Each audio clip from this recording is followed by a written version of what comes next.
अभिनंदन समारोह आयोजित। 50 से ज्यादा लोगों ने जदयू की ली सदस्यता।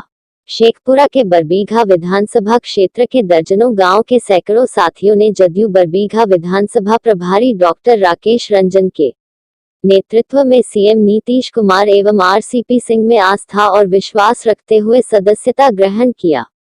सभी लोगों को बरबीघा विधानसभा प्रभारी डॉक्टर राकेश रंजन एवं पूर्व जिला अध्यक्ष डॉक्टर अर्जुन प्रसाद ने सदस्यता दिलाया। इस मौके पर नवनिर्वाचित जदयू के तकनीकी प्रकोष्ठ के जिलाध्यक्ष शंभू प्रसाद का स्वागत एवं अभिनंदन किया गया। सभी साथियों से पार्टी के शीर्ष नेता राष्ट्रीय महासचिव संगठन आदरणीय आरसीपी सिंह ने ऑनलाइन बात करके हौसला अफजाई किया।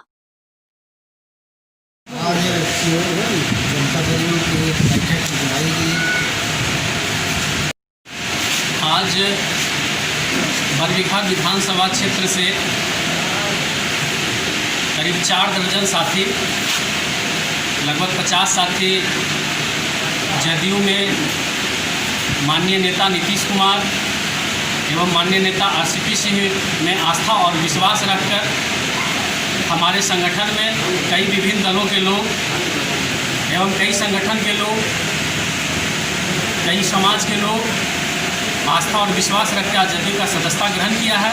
मैं उन सभी साथियों को दिल से हार्दिक अभिनंदन और स्वागत करता हूं।